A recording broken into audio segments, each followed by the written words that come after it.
Assalamualaikum warahmatullahi wabarakatuh. Selamat pagi semuanya. Perkenalkan, nama saya Abriansa dari kelompok 6. Pada kali ini saya akan membahas tentang eh, mengukur dan mengendalikan aktiva yang dikelola. Nah, eh, sebelumnya mungkin saya akan menjelaskan tentang awalannya dulu. Yang pertama itu mengukur dan mengendalikan aktiva atau aset yang dikelola dari suatu perusahaan itu bagaimana, yaitu membandingkan laba dengan aset atau aktiva yang digunakan untuk menghasilkan laba tersebut.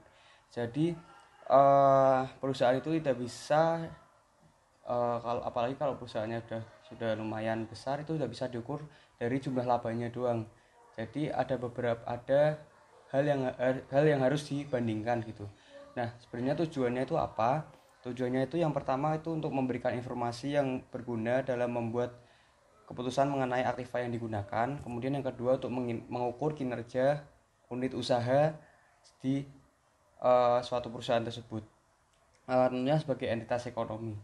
Nah, dengan adanya tujuan tersebut, jadi uh, kayak ada kayak suatu hal tuh, kayak laba itu dibandingkan dengan aset yang digunakan.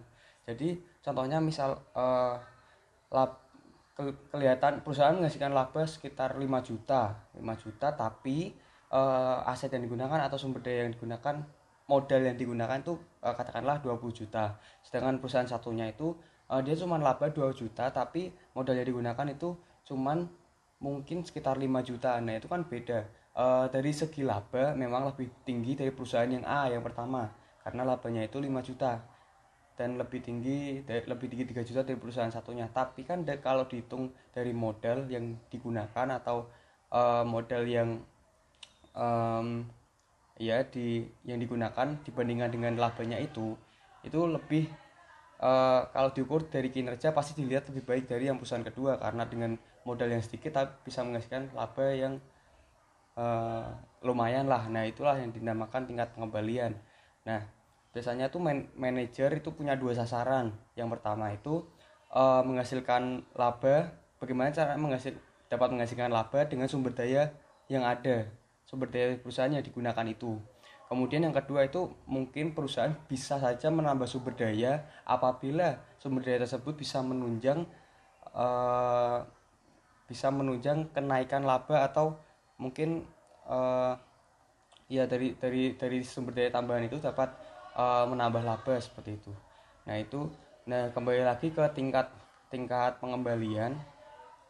Tingkat pengembalian tadi yang seperti yang saya contohkan, ada yang perusahaan labanya lumayan tapi modalnya kecil. Nah, itu kan tingkat pengembalian. Nah, di dalam sistem pengendalian manajemen di sini ada dua metode yang bisa digunakan, yang biasanya digunakan, yaitu ada ROI atau return on investment, dan kemudian yang kedua itu EVA atau economic value added. Nah, ROI itu ngukurnya gimana? Seperti yang ada di PPT itu, membandingkan antara pendapatan yang dihasilkan atau yang dilaporkan dengan aset atau investasi yang telah digunakan.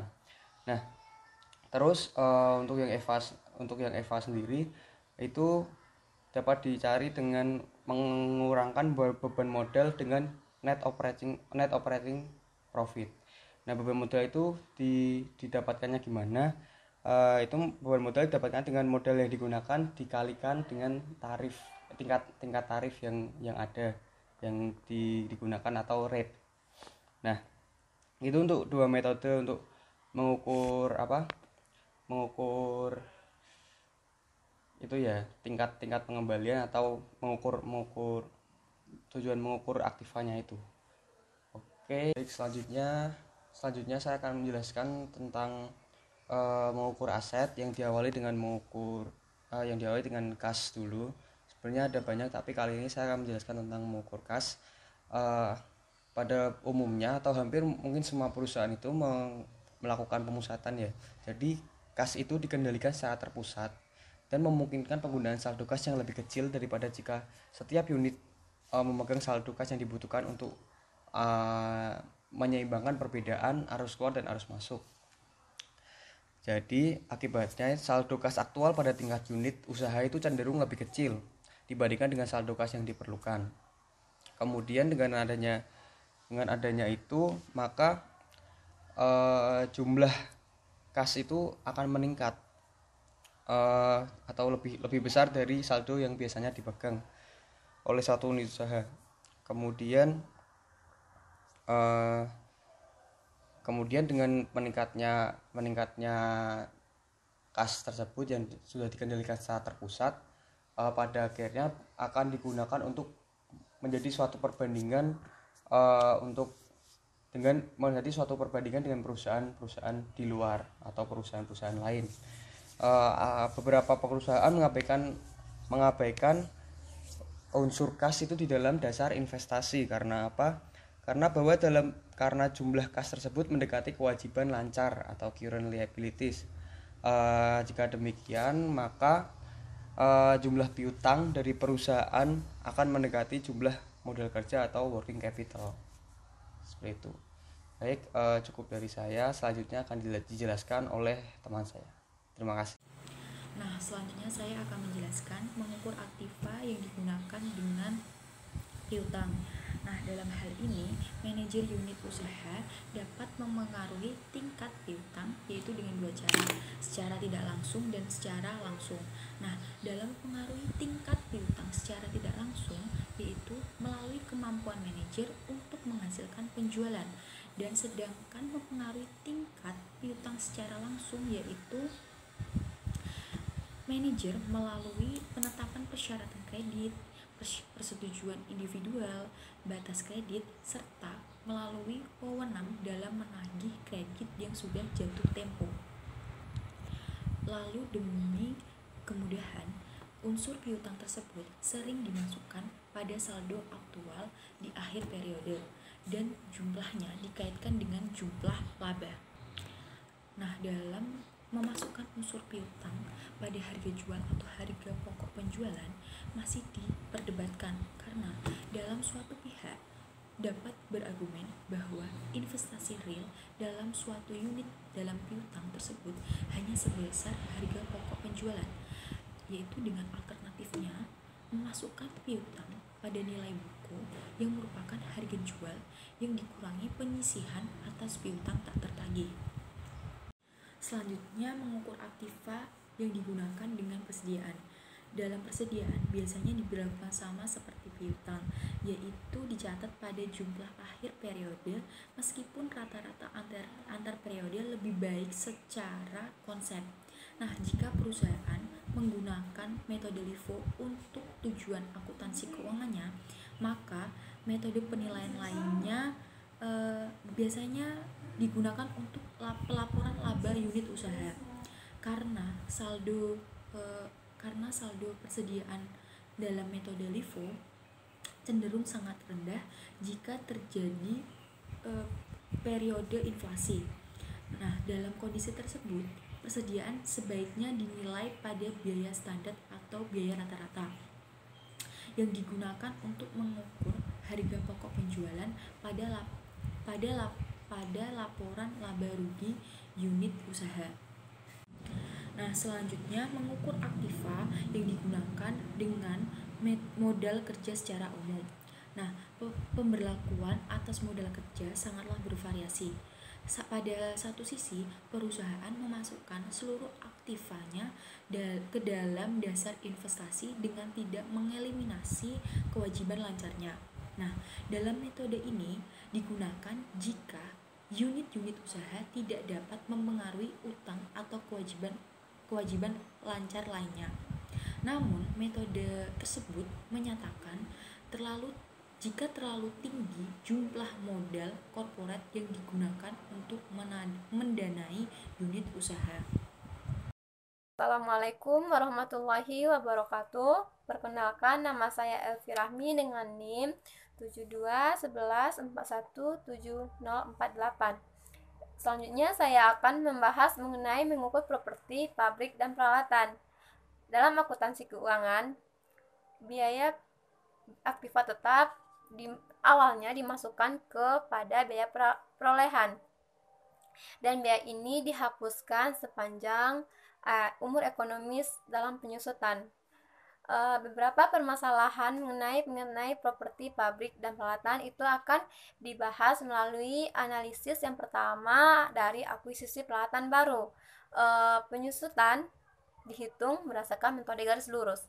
Jika dihitung berdasarkan dasar yang dipercepat yang biasa dilakukan, maka selisih antara fakta ekonomi dengan biaya yang dilaporkan akan lebih besar. Jika profitabilitas diukur dengan ROI, maka akan terjadi ketidakkonsistenan yang sama. Yang kedua yaitu dari sisi nilai buku kotor. Fluktuasi antara EVA dan ROI dari tahun ke tahun dapat dihindari dengan memasukkan unsur aktiva yang dapat disusutkan atau depreciable asset dalam dasar investasi pada nilai buku kotor atau gross book value, bukan pada nilai buku bersih atau net book value. Di sini ROI dihitung berdasarkan nilai buku kotor akan selalu menyatakan terlalu rendah tingkat pengembalian sebenarnya. Yang kemudian yaitu disposisi aktiva.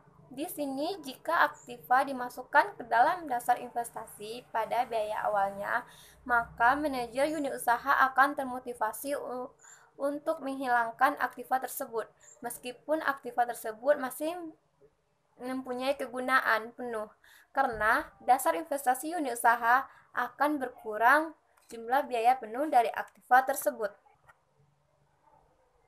Untuk selanjutnya yaitu penyusutan anuitas. Jika penyusutan ditentukan oleh metode anuitas, bukan metode garis lurus, maka perhitungan antara EVA dan ROI akan menunjukkan hasil yang tepat. Karena metode penyusutan anuitas sesungguhnya mengaitkan pengembalian investasi implisit dalam perhitungan nilai sekarang. Untuk selanjutnya yang terakhir yaitu dari sisi metode penilaian yang lain. Di sini beberapa perusahaan menggunakan nilai bersih tapi menetapkan nilai batasan bawah, yaitu yang biasanya yaitu 50% sebagai biaya awal yang dapat dihapus.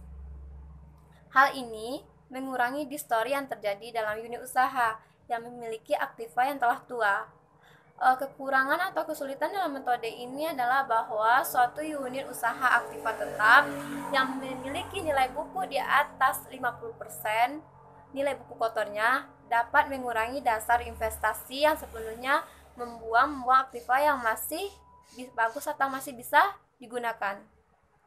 Sekian presentasi dari saya, selanjutnya akan dilanjutkan oleh rekan saya. Terima kasih. Assalamualaikum warahmatullahi wabarakatuh. Perkenalkan, nama saya Nurul Safitri di belakang 004. Di sini saya akan melanjutkan materi yang tadi sudah disampaikan oleh Mbak Elvi. Untuk poin selanjutnya yaitu ada aset-aset yang disewa guna usahakan.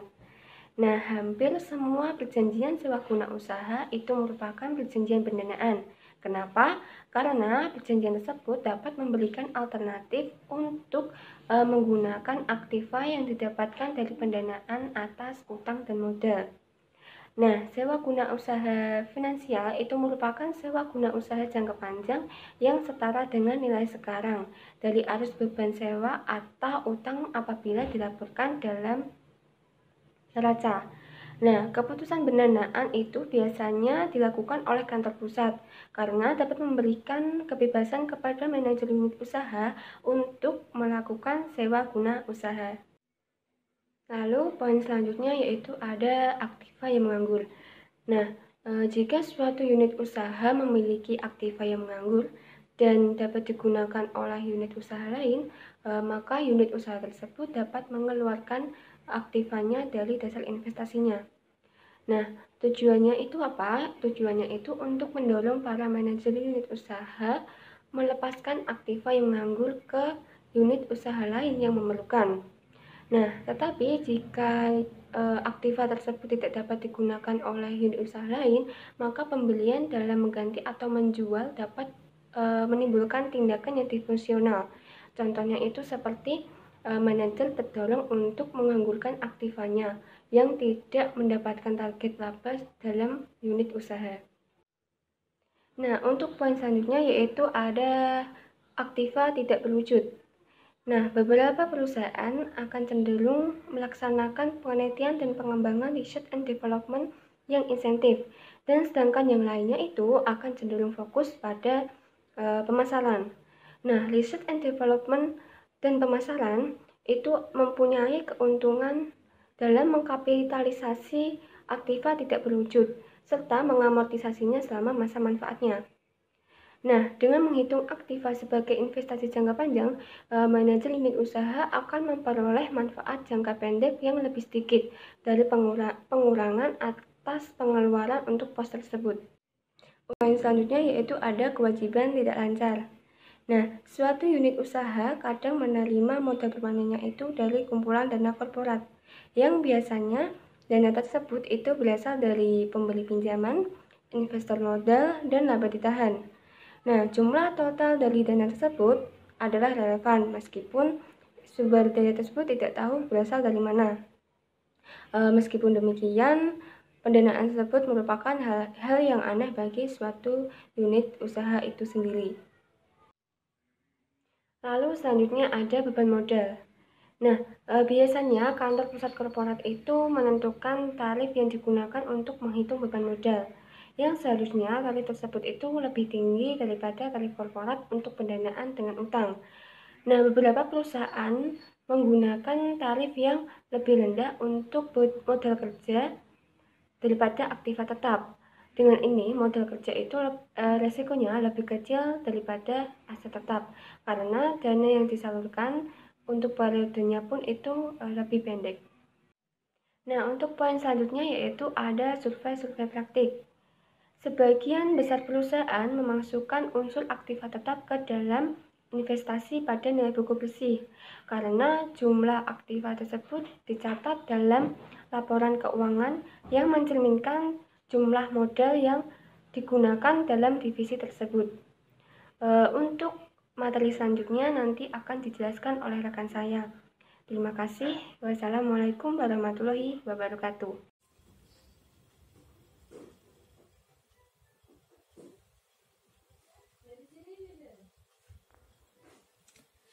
Setelah mendengar penjelasan dari teman saya, di sini saya akan menjelaskan mengenai Eva versus Roy.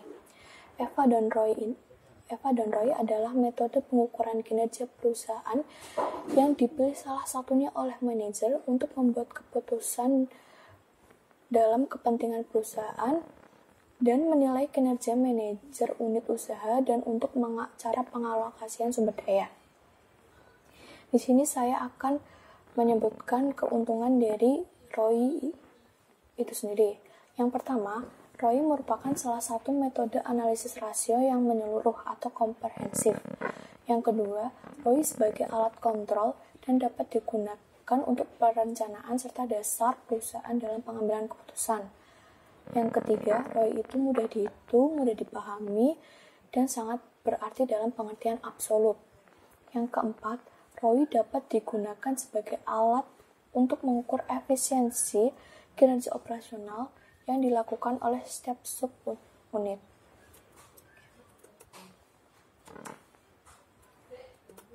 Selanjutnya, kelebihan atau keuntungan dari metode analisis EVA. Yang pertama, itu penggunaan EVA dapat memiliki target laba yang sama untuk perbandingan investasi di dalam seluruh unit usaha perusahaan. Yang kedua, pengukuran menggunakan EVA dalam mengukur kinerja suatu pusat investasi dan investasi yang menghasilkan laba lebih tinggi dari biaya modal akan meningkatkan EVA dan oleh sebab itu akan membuat lebih menarik bagi manajer. Yang ketiga, itu tingkat suku bunga yang berbeda dapat digunakan untuk jenis aset yang berbeda pula. Yang keempat, EVA memiliki hubungan positif yang lebih kuat terhadap perubahan yang ada dalam nilai pasar perusahaan, dan hal tersebut itu sangat berlawanan dengan ROI. Investor merupakan hal yang penting bagi perusahaan. Penciptaan nilai pemegang saham merupakan hal yang sangat penting bagi perusahaan, dan ada beberapa alasan mengapa pentingnya penciptaan nilai saham tersebut. Yang pertama itu mengurangi resiko pengambil alihan atau takeover. Yang kedua, menciptakan nilai tukar untuk agresivitas dalam merger dan akuisisi. Yang ketiga itu mengurangi biaya modal sehingga memungkinkan investasi yang lebih cepat untuk pertumbuhan masa depan.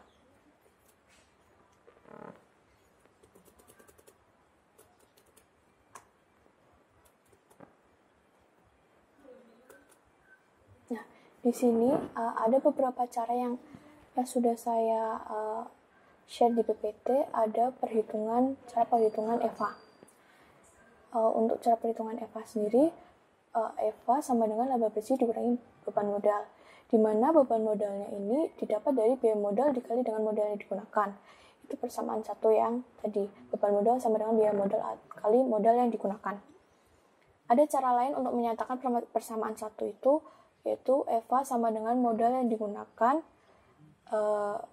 Modal yang digunakan ini dikali dengan ROI dikurangi biaya modal.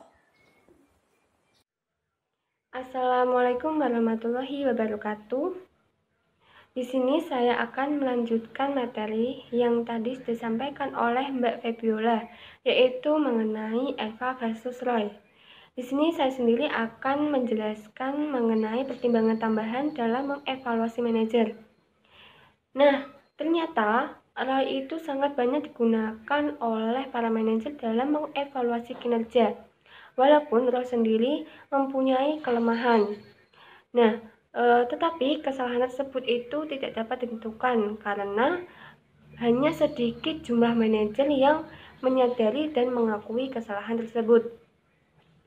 Sangat disarankan para manajer untuk menggunakan EVA dalam pengukur kinerja. Tetapi EVA pun juga tidak dapat menyelesaikan masalah dalam perhitungan aktiva tetap. Dengan pertimbangan hal ini, beberapa perusahaan memutuskan untuk mengeluarkan unsur aktiva tetap yang dari dasar investasi. Nah, perusahaan tersebut dapat membebankan beban bunga hanya untuk aktiva yang dapat dikendalikan dan mengendalikan aktiva tersebut secara terpisah. Sekian dari saya, untuk selanjutnya akan dijelaskan oleh rekan saya. Wassalamualaikum warahmatullahi wabarakatuh. Selanjutnya, yang terakhir yaitu mengevaluasi kinerja suatu entitas. Yang pertama, laporan-laporan ekonomi merupakan instrumen yang diagnostik. Yang kedua, laporan-laporan ekonomi dijadikan dasar untuk memperoleh nilai perusahaan secara keseluruhan.